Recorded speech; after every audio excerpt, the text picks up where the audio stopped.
안녕하세요. 반갑습니다. 오늘 부동산 거래 신고 등에 관한 법률 할 차례입니다. 이제 법령 마지막인데 오늘까지 한 내용이 시험에 35문제 정도 출제됩니다.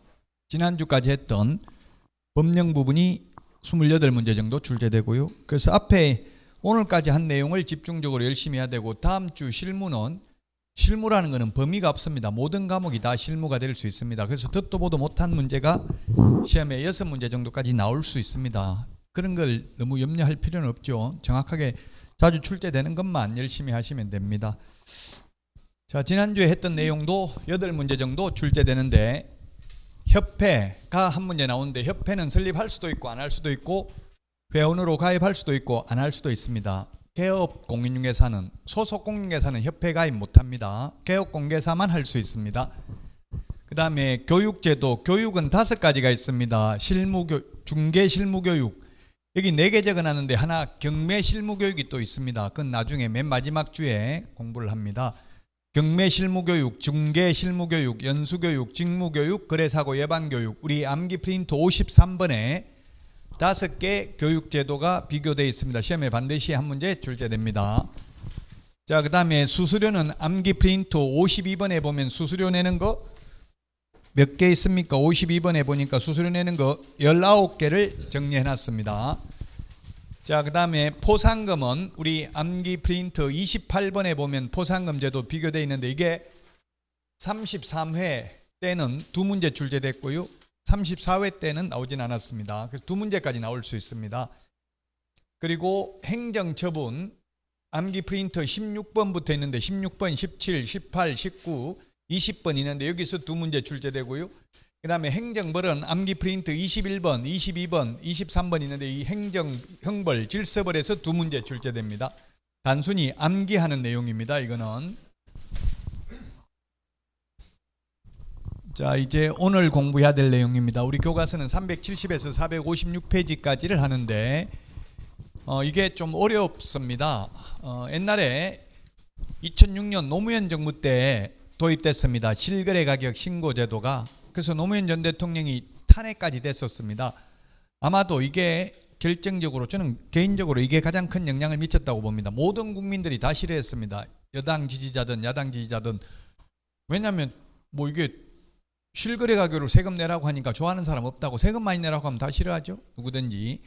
그런데 그때 비판을 했던 정당도 몇 번 정권을 잡았지만 이게 오히려 더 강화됐습니다, 그때보다.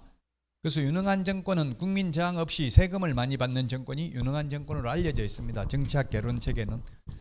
자, 어쨌든 한마디로 말하면 이제 실거래 가격을 신고하고 실거래 가격으로 세금을 내는 겁니다. 옛날에는 금인계약서에 기재되는 금액으로 세금을 냈습니다. 그래서 옛날에는 다운계약서 적는 게 관행이었습니다. 1억짜리 취득해도 그냥 5천만 원, 지방세 시가 표준액만큼 맞춰가지고 그냥 신고를 했습니다. 지방세법에 보면 취득세는 신고가액을 가세 표준으로 한다. 다만 신고가액이 지방세 시가 표준액에 미달하는 경우 지방세 시가 표준액을 가세 표준으로 한다. 다만 부동산 거래 신고 등에 관한 법률에 의해서 가격을 검증받은 경우, 실거래 가격 검증받은 경우는 실거래 가격으로 세금 내죠. 지방세 시가 표준액보다 낮아도. 그래서 지금은 실거래 가격으로 세금을 내야 됩니다. 옛날에는 금인계약서 기재된 금액으로 세금을 냈고요. 자, 그래서 이 법에서 쓰는 부동산하고 부동산 학개론 부동산, 민법 부동산 이런 게 다 다를 수 있어요, 법마다. 여기서 부동산이란 뭘 부동산이라고 하냐면 부동산 등이 토지, 건축물, 입주권, 분양권이 부동산 등입니다. 이게 부동산 등이란. 그러면 임목, 공장재단, 광업재단은 뭐 학개론에서 어제부동산 이런 식으로 하지만 여기서는 부동산 아닙니다. 신고 대상물인 부동산은 아니라고요. 중개 대상물인 부동산에는 들어가요. 임목, 공장재단, 광업재단. 그러나 부동산 거래 신고 대상물인 부동산에는 들어가지 않는다고요. 임목, 공장재단, 광업재단.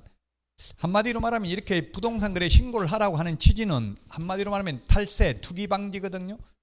근데 임목, 공장재단, 광업재단이 투기 대상은 아니라고요. 사놓으면 올라가고 돈 되고 이런 게 아니라고요. 그래서 굳이 신고 안 해도 된다는 이야기입니다.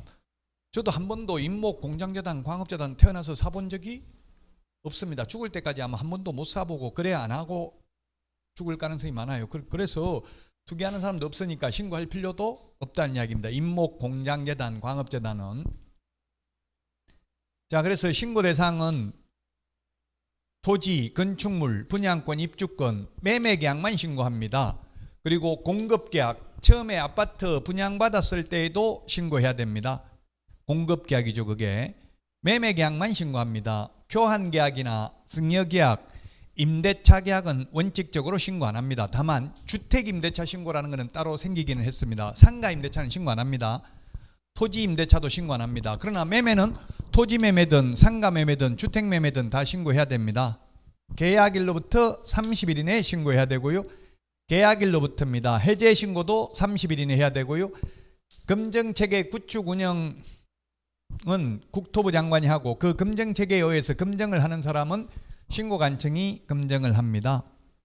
그리고 위반시 제재가 3천만 원 이하의 과태료, 이게 고쳐야 되겠네. 5% 이하 과태료가 10% 이하 과태료로 바뀌었습니다. 이거 좀 고쳐주세요. 10% 이하 과태료로. 5%가 아니라 10%.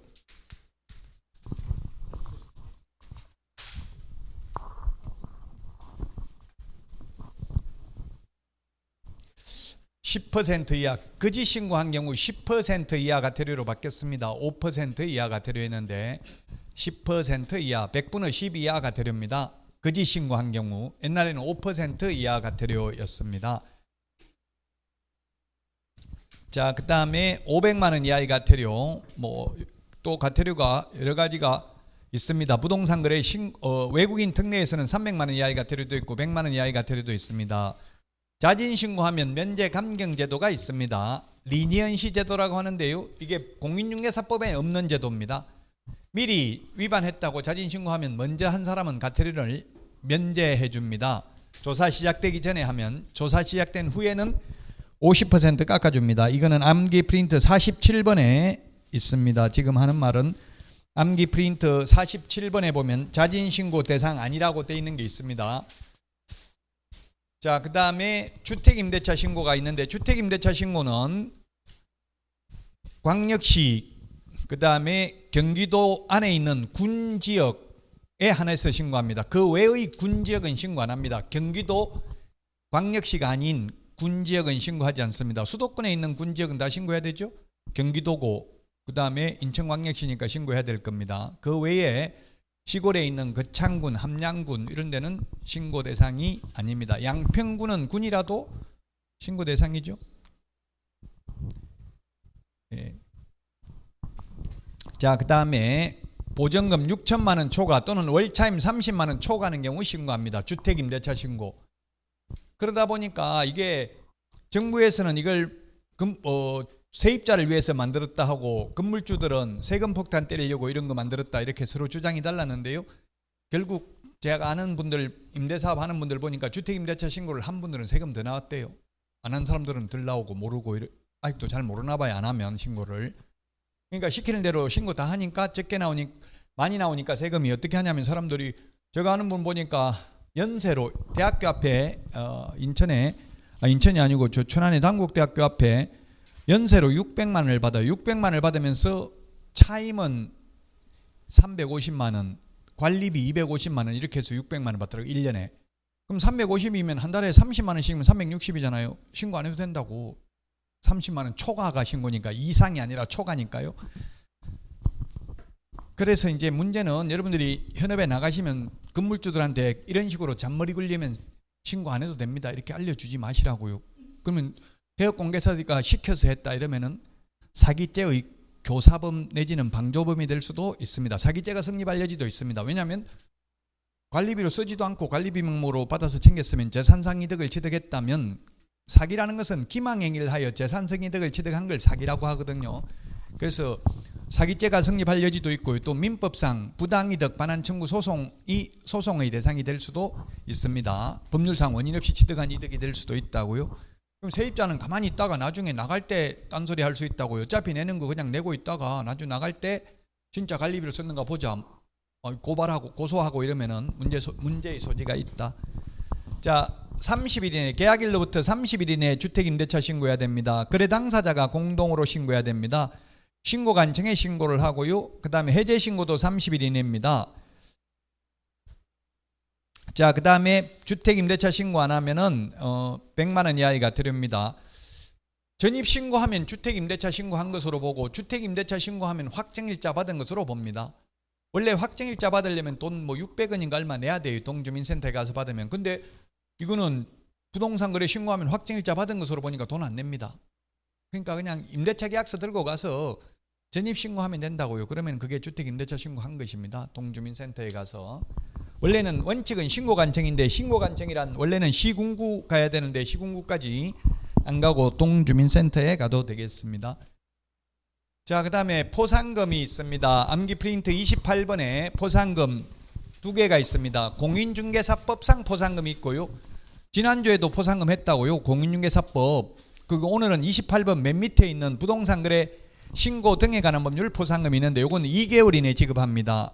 지난주에 했던 공인중개사법은 결정일로부터 1개월 이내에 포상금을 지급했죠.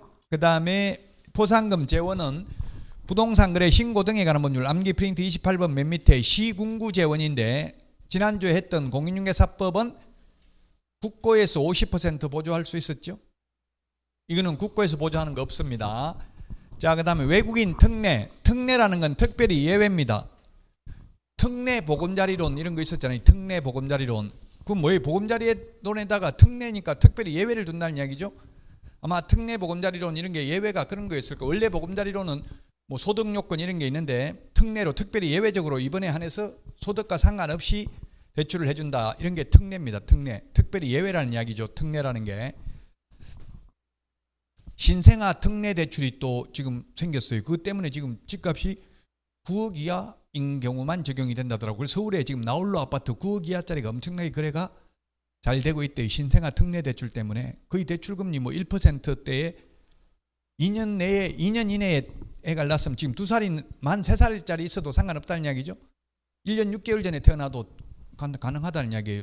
최근 2년 이내에 태어났으면 신생아 특례 대출 결혼 안 해도 되는데 그냥 애만 낳으면 돼요. 이제 옛날에는 무조건 결혼식 안 하고 같이 살고 이러면 제약시 됐었잖아요. 우리나라에서는.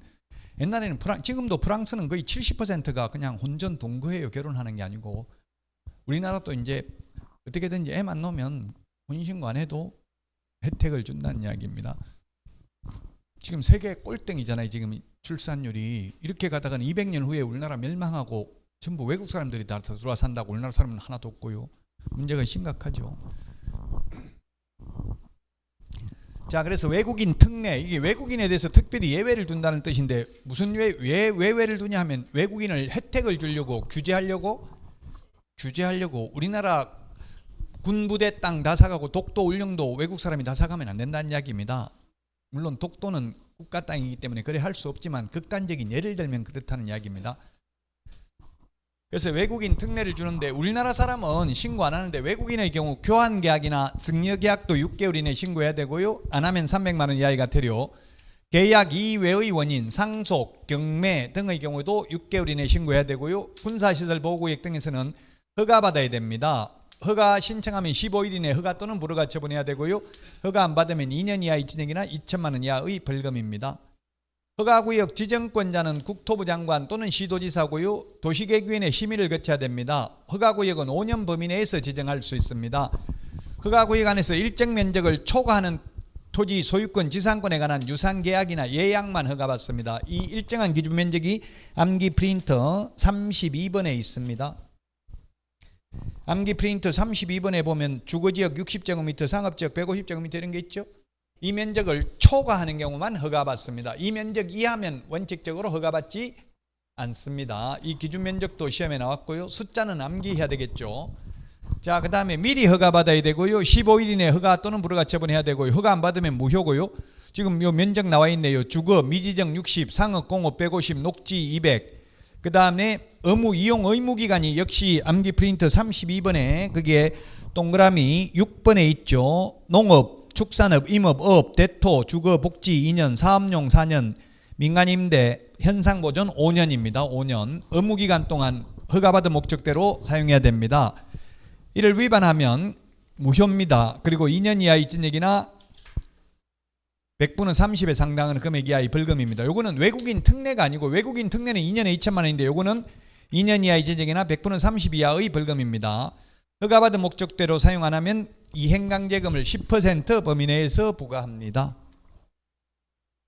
자, 그러면 다시 이때 오늘 할 내용을 대략적으로 미리 말씀드렸습니다. 다시 이제 구체적으로 보겠습니다. 아까 용어정의 말씀드렸는데 부동산이란 토지 건축물이고 부동산 등이란 토지 건축물 입주권 분양권을 말한다 했죠. 임목 공장재단 광업재단은 부동산 등에 해당되지 않는다.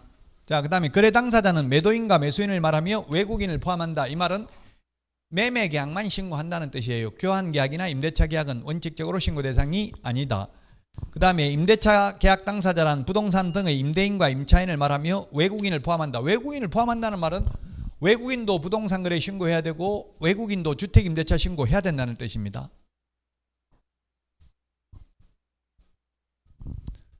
용어 정의가 중요합니다. 2차 과목은 공법에서도 뭐 건폐율, 용적률, 기반시설 이런 용어 정의가 있잖아요. 그 용어 정의를 정확하게 알아야 됩니다. 아마 국토의 계획 및 이용에 관한 법률 이런 데서도 용어 정의가 시험에 한 문제는 출제될 겁니다. 자, 그 다음에 부동산 거래 신고 대상 계약입니다. 아까도 이야기했습니다. 결론은 임목 공장재단, 광업재단은 신고 대상이 아니라는 이야기입니다. 그리고 이게 암기 프린터 10번, 암기 프린터 10번에 맨 밑에 보시면 암기 프린터 10번에 10번이 아니고 12번에 있네. 12번 맨 밑에 보니까 근공도시 빈산주택 8개 법률입니다. 건축물의 분양에 관한 법률. 건축물의 분양에 관한 법률이지 건축법이 아닙니다. 근공도시, 공공주택, 특별법, 도시개발법, 도시 및 주광역영미법, 빈집 및 소규모 주택 정비에 관한 특례법, 산업입지 및 개발에 관한 법률, 주택법, 택지개발 촉진법에 따른 공급계약입니다. 어차피 암기해야 돼. 근공도시, 빈산주택 같이 시작. 암기 프린트 12번에 맨 마지막에 동그라미 적어놨잖아요. 그게 이거라고요. 교과서는 372페이지 그러면.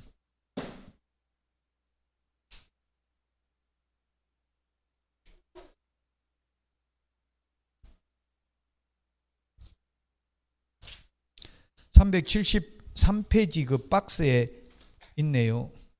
근데 여기는 왜 6개밖에 없지? 건공, 도시, 빈산, 주택. 주택은 메뉴에 있네. 주택, 택지개발 촉진법하고 주택법은 메뉴에 2개 있잖아요. 373 메뉴의 첫 번째 줄에 2개 하고 박스 안에 6개 하고 합하면 8개잖아요. 건공도시, 빈산주택. 그럼 건축법상 분양권은 신고 대상이 아닙니다. 건축법하고 주택법하고 가장 큰 차이점이 뭡니까? 건축법하고 주택법 대상이 적용 대상이 가장 큰 차이점이 30호 30세대 이상이면 주택법이죠. 아파트는 주택법을 적용받고 아파트 아닌 것들은 일반 전원주택 이런 거는 건축법을 적용받잖아요. 그래서 전원주택 같은 거는 분양권 상태에서 거래가 거의 안 돼요. 다 지어놓고 분양해요. 왜냐하면 시공보증이 안 되지만 이 주택법에서는 시공보증이 되니까 중간에 부도나도 다 도시보증공사에서 그 시공 완공은 해줍니다. 아니면 뭐 분양 금액 낸 걸 다 내주든지 둘 중에 하나는 해요. 예, 그러니까 아파트는 지금 순분양인데 불안하잖아요. 지금 될지 안 될지도 모르는데 태형건설 지금 뭐 워크아웃 중인데 걱정할 필요는 없어요. 수분양자들 분양받은 사람은 분양 금액 낸 걸 돌려주거나 아니면 완공해주거나 둘 중에 하나 해줘요. 주택법은. 근데 건축법은 없어요. 그런 게 시공보증. 그러니까 건축법은 분양권 상태에서 아무도 거래 안 하지. 현실적으로. 만약 한다 하더라도 신고 대상이 아니에요. 그 조그만한 상가 같은 거 이런 거는 건축법 적용받겠죠. 그러면 그런 건축법 적용받는 거는 분양권 상태에서 거래하면 신고할 필요 없다는 이야기입니다. 건축법은 제외되고 건축물 분양에 관한 법률입니다. 이게 오피스텔이 되겠죠. 건축물 분양에 관한 법률 그 30실 이상 오피스텔이 이걸 적용받습니다. 근공도시 빈산주택 한번 같이 시작. 8개 법률입니다. 373 교과서에 있고요. 암기 프린터는 12번에 있습니다. 자, 요거는 우리 교과서에도 없고 뭐 다 없습니다. 그냥 그림이 없는데 그냥 제가 정리한 겁니다. 이 교과서에 있는 걸 372페이지부터 쭉 끝까지 있는 내용을 그냥 정리한 겁니다. 표로 따라오고. 그래서 교과서에는 이 표가 없습니다. 자, 부동산 거래 신고는 어떻게 하냐면 매매계약 또는 8개 법률, 근공도시, 빈산주택 8개 법률에 의한 공급계약, 즉 아파트 분양계약 체결했으면 신고해야 된다고요.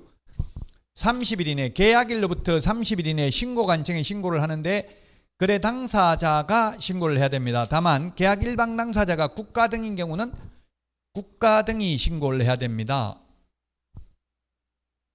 근데 국가 등이라고 하면 LH 이런 것도 포함됩니다. 그럼 LH에서 분양받으면 LH가 신고하니까 신경 쓸 필요 없습니다. 수분양자는. 그리고 개업공개사인데 중개거래일 때는 반드시 개업공개사가 신고해야 됩니다. 계약 일방 당사자가 국가 등이라도 개업공개사가 신고해야 됩니다. 중개거래인 경우는. 개업공개사가 있을 경우에는. 직거래인 경우는 국가 등이 해야 되고요.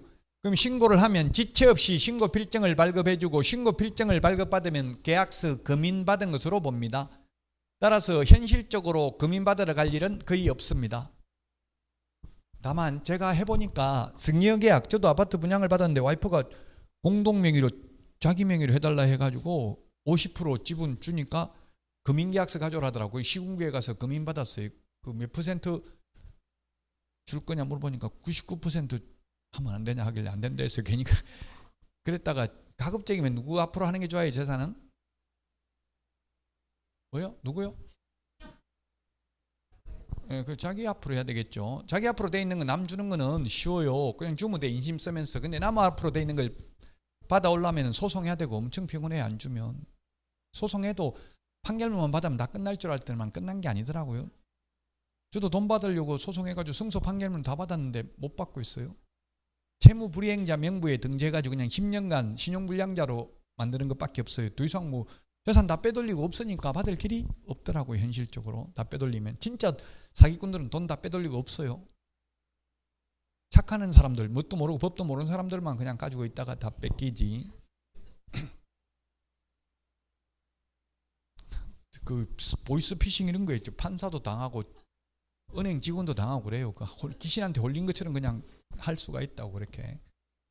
저도 이자 많이 준다길래 그게 혹 해가지고 그냥 공짜는 세상에 없더라고요. 너무 많이 준다고 해가지고.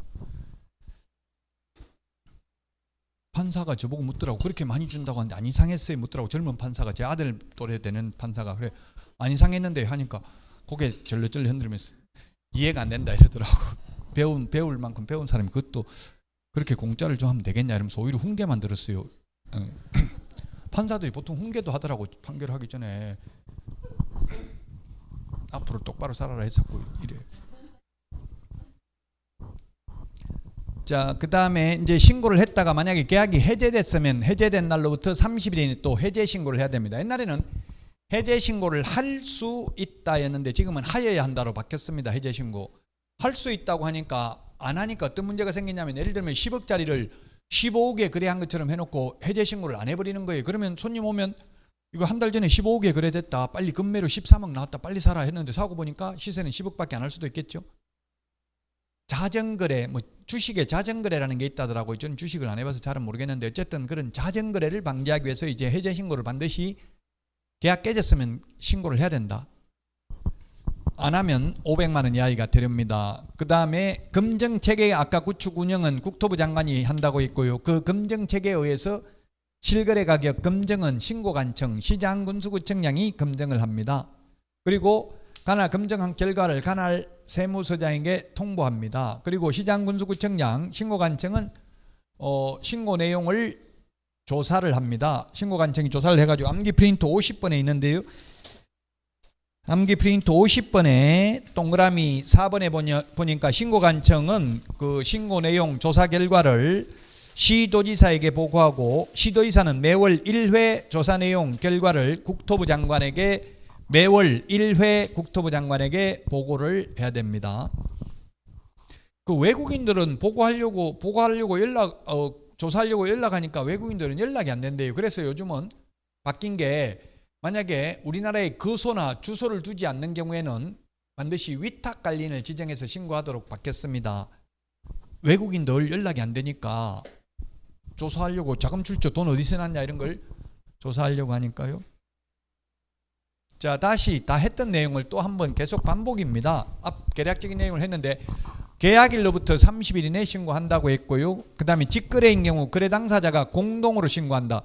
공동으로 신고한다는 말은 둘이 같이 반드시 신고관청에 가야 된다는 뜻이 아니라 신고서에 서명 또는 날인을 둘 다 해야 된다는 뜻이고, 제출은 1인이 제출하여야 한다 이렇게 되어 있습니다.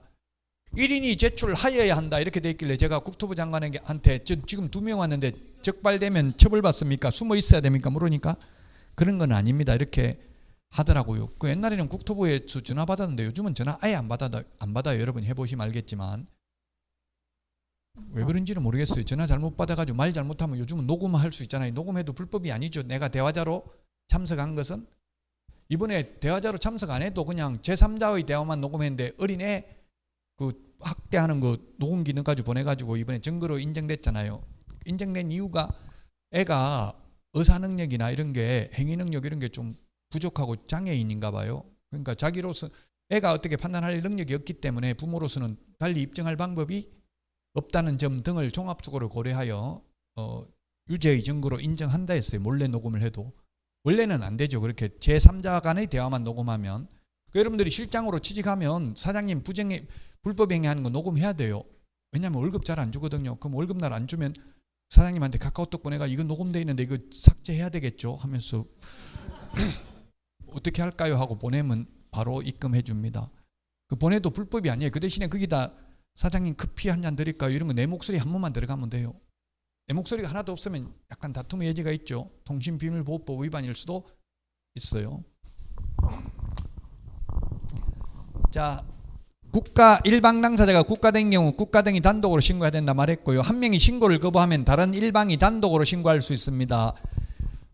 둘이 같이 신고할 때는 그냥 계약서 사본 필요 없는데 한 명이 거부하면 증빙 사유서와 계약서 사본을 첨부해야 됩니다. 따라서 한 명이 신고를 거부해서 상대방이 단독으로 신고할 때는 전자문서 안 됩니다. 담당 공무원이 사실 여부를 확인해야 되니까 방문 신고만 가능합니다. 전자문서란 인터넷으로 하는 걸 말하는데 부동산 거래 관리 시스템이라고 여러분들이 인터넷 쳐보면 사이트가 나옵니다. 국토교통부 홈페이지에서 하고 있는 사이트가 나오는데 거기다 입력하면 되는데 한 명이 거부했을 때는 입력 못합니다. 이거는 반드시 문서 가지고 가야 됩니다. 공무원한테. 자, 그 다음에 중개거래인 경우는 개업공개사가 신고해야 됩니다. 공동중개 여러 명이 했으면 모든 개업공개사가 다 신고서에 서명 또는 날인을 해야 된다는 뜻입니다. 전자문서로 신고했으면 매도측 개업공개사가 신고서를 작성해서 제출을 하면 매수측 개업공개사는 그냥 휴대폰 가지고 해도 되더라고요. 그냥 전자서명만 하면 돼요. 들어가서 클릭만 하면 되거든요. 그러면 신고가 수리되는 겁니다. 만약에 매도측 개업공개사가 보통 하는데 30일 이내 했는데 매수측 개업공개사가 전자서명을 안 하면 둘 다 처벌받습니다. 둘 다 서명 또는 날인이 완료되어야 신고가 수리됩니다. 한 명만 하고 한 명이 전자서명을 안 했으면 30일 넘어버리면 둘 다 처벌받는다고요. 500만 원 이하의 과태료. 그러니까 여러분들은 30일 되기 전에 빨리 하고 상대방 안 하면 빨리 하라고 자꾸 독촉을 해야 되겠죠. 자, 신고해야 될 사항 암기 프린트 13번에 있습니다. 입자, 실종, 중개인, 기소 요걸 신고를 해야 됩니다. 우리 교과서는 375페이지 맨 밑에 박스에 있습니다. 입자, 실종 이게 순서가 우리 책에 있는 375페이지 맨 밑에 박스에 있는 거하고 암기 프린트 13번에 있는 거하고 순서는 다릅니다. 근데 내용은 똑같습니다. 실입주계획, 자금조달계획, 실제거래가격, 부동산 등의 종류, 개업공개서 인적사항, 계약체결일, 거래 당사자 인적사항, 조건 기한이 있을 경우 조건 기한, 부동산 등의 소재지를 신고해야 됩니다. 자, 그 다음에 법인 주택 취득 시 신고사항입니다. 법인 교과서는 376페이지 거기에 2번 법인이 주택거래계약을 체결한 경우라고 나와 있습니다. 박스 안에. 법인의 경우 법인이 회사입니다. 회사. 그래서 페이퍼 컴퍼니 유령회사 만들어가지고 저도 중개업을 해보니까 그렇더라고요. 실제 돈 많은 분들은 법인 가족회사 설립해가지고 법인 명의로 취득했어요. 옛날에. 왜냐하면 비용을 줄이기 위해서 세금 안 내려고. 제가 아는 분은 한 30억짜리 사겠다고 왔는데 회장은 장모님이 회장이더라고. 사장은 사위고요. 아들은 이사더라고. 아들이 조금 약간 사위보다 덜 똑똑한가 봐요. 딸도 이사고. 그 4명이나 와서 차도 4대 가져왔더라고요.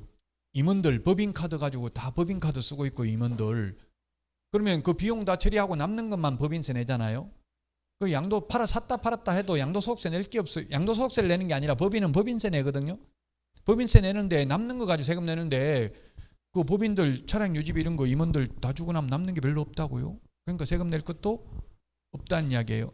그렇게 편법으로 이제 미성년자가 법인 대표이사 법인 만들어가지고 그런 게 많이 적발됐어요.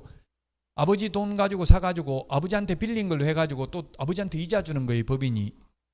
그럼 남는 거 하나도 없잖아요. 이자 다 주고 나오니까. 지금도 그렇게 부동산뿐만 아니라 학원 경영하는 분들도 편법으로 그렇게 많이 하더라고요. 그러니까 재무제표상은 적자예요. 계속 뭐 임대료 이런 거 다 주니까 자기 그냥 이해관계인들한테 그 이해관계인 임대인한테 임대료 엄청 많이 주고 이런 게 많아요. 현실적으로.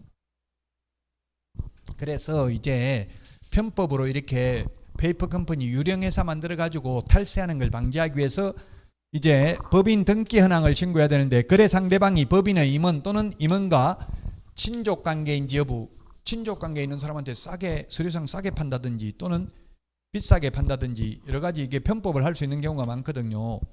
그리고 거래 당사자 중 국가 등이 포함되어 있거나 거래 계약이 공급 계약, 분양 계약 전매는 제외한다. 왜냐하면 분양 계약은 법인 장부에 딱 기록되어 있기 때문에 분양가를 속일 수는 없잖아요. 분양가는 속일 수가 없어요. 옛날부터 분양 계약 이거는 실거래 가격으로 세금 냈었어요. 지방세 시가 표준액 세금 낸다 할 때도 요거는, 왜냐하면 법인의 장부에 딱 기록되어 있기 때문에 분양가는 분양하는 회사에서 이미 다 장부에 기록되어 있죠. 속일 수가 없어요. 분양가는. 그래서 분양권인 경우에는 이런 거 신고 안 해도 된다는 이야기입니다. 친족관계인지 이런 거 신고할 필요 없고요. 그 다음에 주택 취득 목적, 취득 자금에 관한 사항. 법인이 주택 매수인인 경우에 자금 조달, 무슨 돈 가지고 샀는지, 부모 돈 빌려가지고 미성년자가 법인 만들어가지고 부모 돈 가지고 사고 이런 게 많이 적발됐었습니다. 거래 대상 주택의 취득 목적, 그 다음에 자금 조달 계획, 지급 방식. 법인의 경우에는 무조건 금액과 지역과 상관없이 자금 조달 계획 신고해야 됩니다. 단 투기과일지구인 경우에는 증빙자료까지 제출해야 됩니다. 그 자금 조달 증빙자료. 그러면 저도 이 투기과일지구에서 아파트 분양받았는데 자금 조달 계획 제출하는 게 아니라 증빙자료 제출하라더라고요. 분양권인 경우는, 저 같은 경우는 미래소득이라고 해서 이때까지 신고했던 금액 3년분을 그냥 미래소득으로 인정해 주더라고요. 그럼 중도금 대출받고 이러면 계약금만 있으면 다 증빙이 되는 거예요. 잔금은 나중에 그 3년 동안 벌어서 그거 가지고 하겠다 이렇게 하니까 되더라고요. 계약금만 있으면 돼요. 그러니까 통장, 입금표 이런 것까지 다 제출해야 돼요. 증빙자료는. 자, 우리 교과서는 379페이지 379페이지 그 양가로 3번에 있는 내용이고요. 381페이지 박스에 있네요. 우리 지금 칠판에 있는 것처럼 381페이지 박스에 있습니다.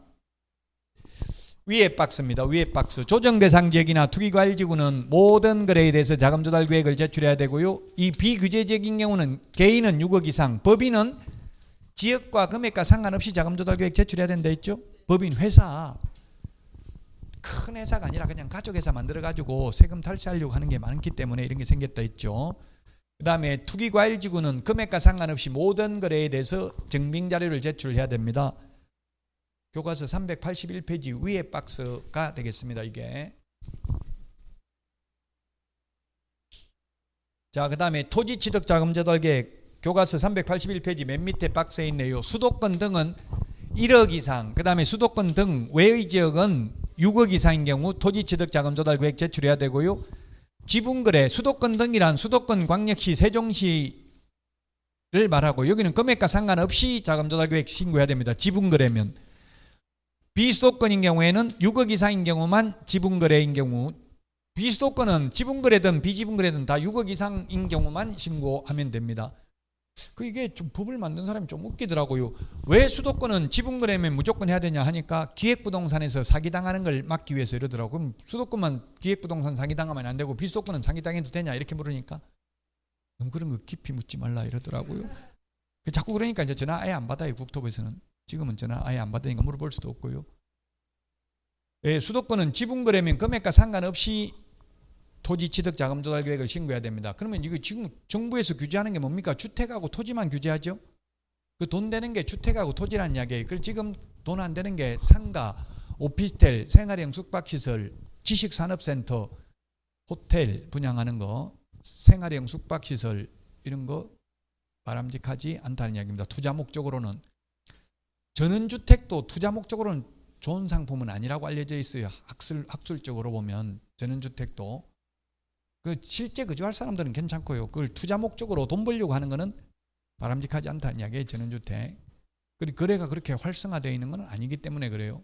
딱 필요한 사람만 하지 막 그냥 투자 목적으로 아무나 사지는 않기 때문에 그 결론은 지금 주택하고 토지가 돈이 된다는 이야기예요. 그러니까 정부에서 하지 말라는 걸 해야 돈이 된다고. 지금 이거 하지 말라고 하는 거잖아요. 자금 조달 어디서 돈 나서 했냐 자꾸 묻는 거잖아요. 오피스텔이나 상가나 이런 거는 어디서 돈 났는지 묻지도 않아요. 하려면 하라는 이야기예요. 돈 안 되니까. 지금 오피스텔 같은 게 거래가 안 되니까 지금 오피스텔은 주택수에도 제외시켜 주고 이렇게 하죠. 물론 뭐 지금 신규 분양인 것 같더라고. 신규 분양. 기존 오피스텔 아니고 신규 분양하는 거 너무 분양이 안 되고 미분양이 쌓여 있으니까 이런 경우는 주택수에도 제외됩니다. 주택수가 뭐 취득세 낼 때, 양도소득세 낼 때, 종합부동산세하고 다 달라요. 세법마다. 그래서 굉장히 복잡해요. 일률적으로 말하기는 좀 어려워요. 자, 이 토지라고 하면 건축법상 사용 승인 받은 건축물이 있는 필지 가격은 제외한다. 나대지를 말하는 거예요. 토지라는 건. 우리 아파트 밑에도 토지 붙어 있잖아요. 지분이. 그런 거는 빼고 순수하게 건물 없는 토지만 말한다는 이야기죠. 이거는. 자, 신고 방법입니다. 382페이지 신고 방법 나와 있네요.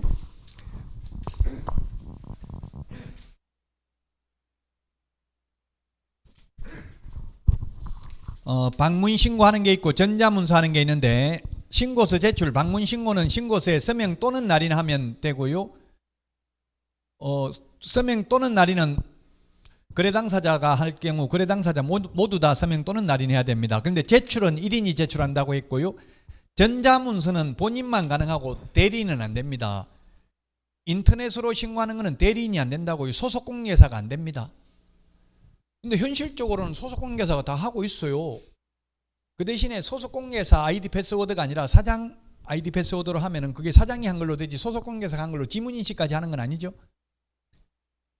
전자문서로 안 되는 이유가 뭡니까? 대리인이 물으니까 아직까지 전자문서로 대리권 수여 수권행위가 있었는지 여부를 확인하기가 어렵다. 대리권 수여 의사표시를 했는지 알기가 어렵다는 이야기예요. 그래서 본인만 가능해요.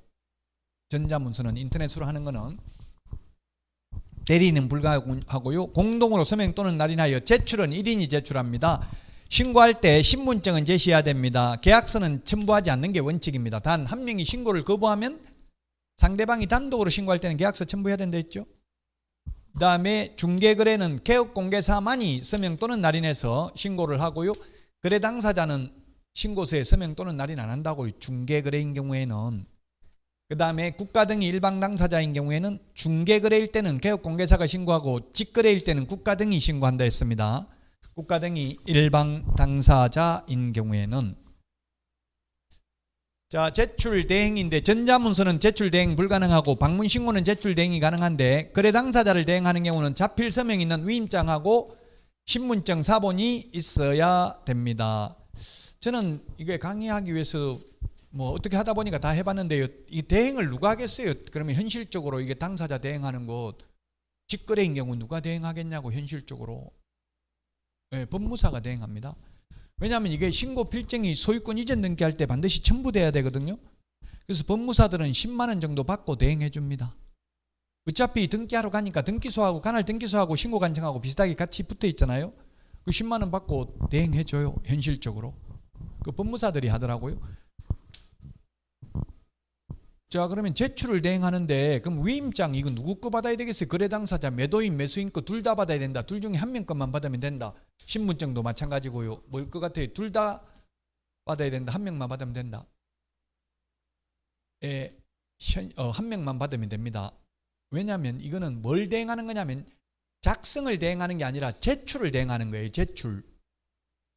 작성을 대행하는 게 아니고, 작성할 때는 거래 당사자 다 도장을 다 받아요. 법무사가. 그리고 제출만 대행하는 거예요. 제출은 1인이 제출한다고 했잖아요.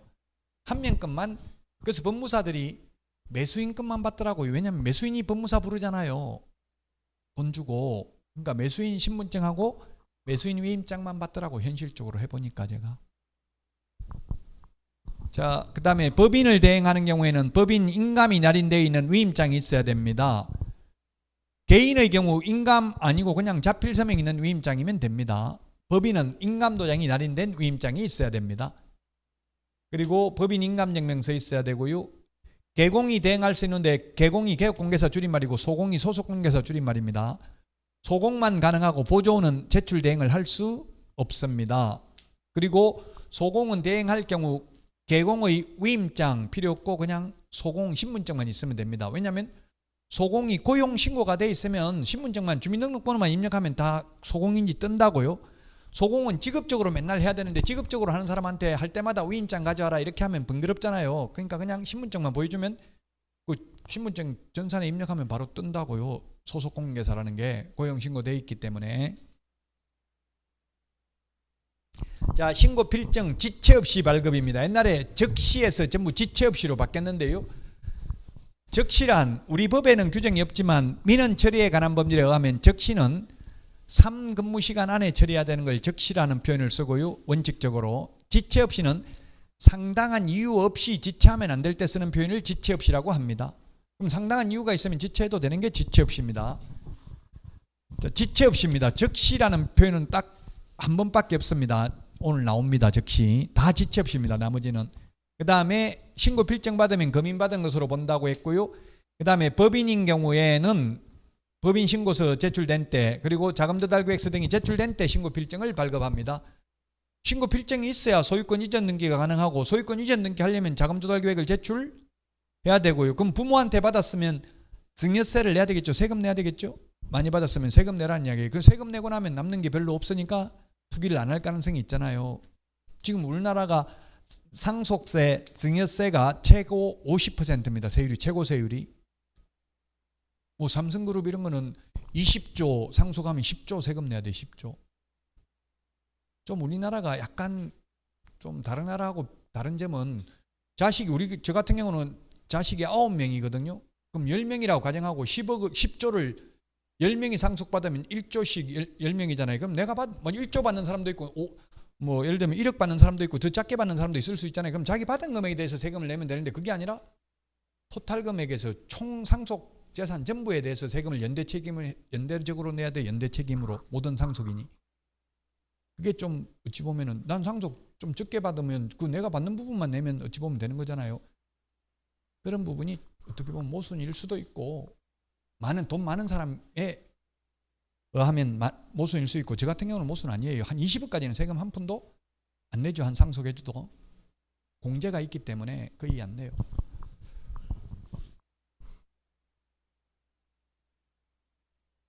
자, 그 다음에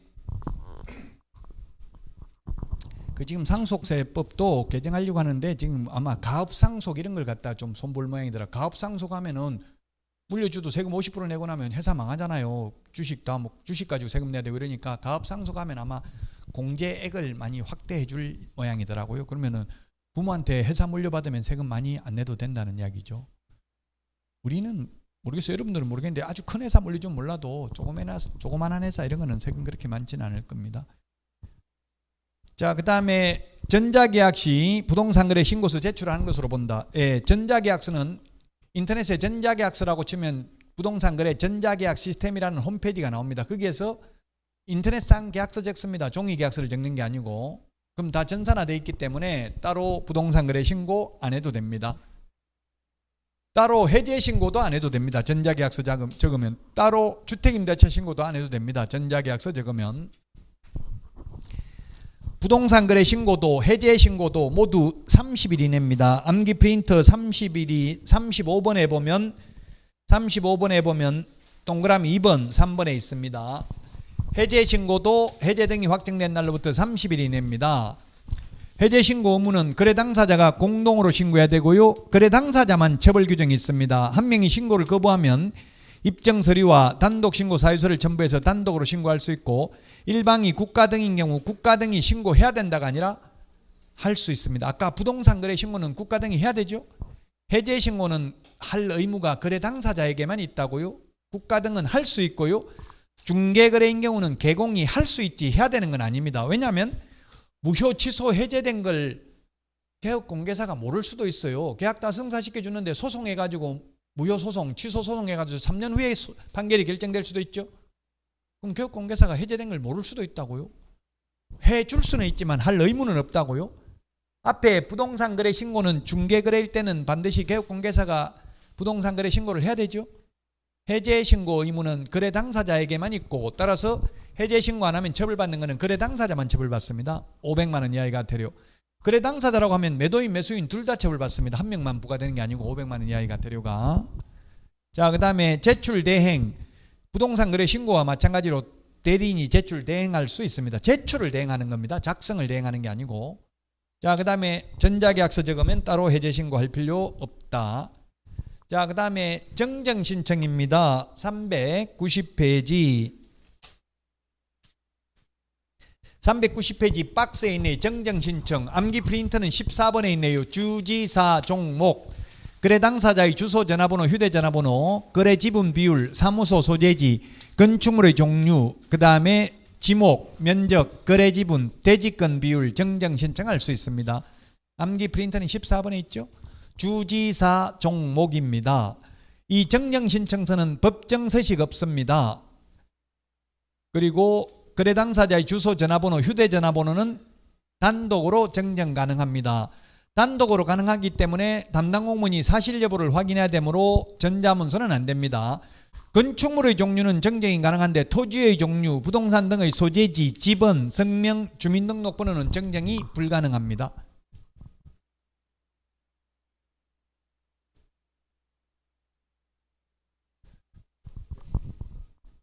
거래금액도 정정이 불가능합니다.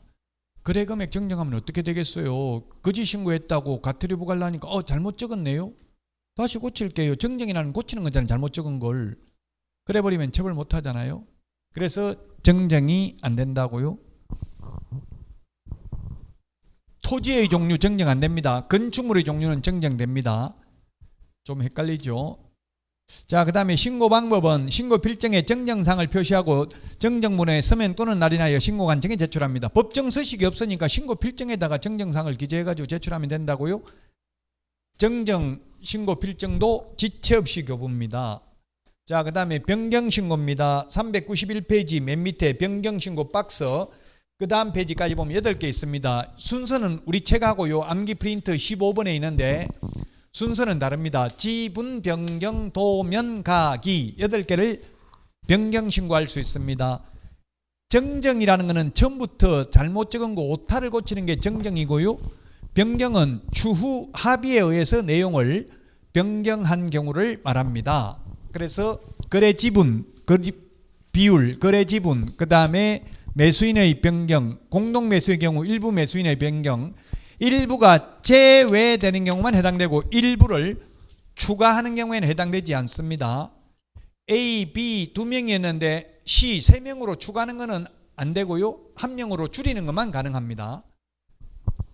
자, 그 다음에 거래대상 부동산 등이 다수인 경우 일부 부동산의 변경, 일부가 제외되는 경우만 해당되고요. 중도금, 잔금 지급일 변경 가능하고요. 그 다음에 면적 변경 가능합니다. 면적 정정은 안 된다 했습니다. 변경은 가능하다. 서로 합의에 의해서 변경하는 것은 가능합니다.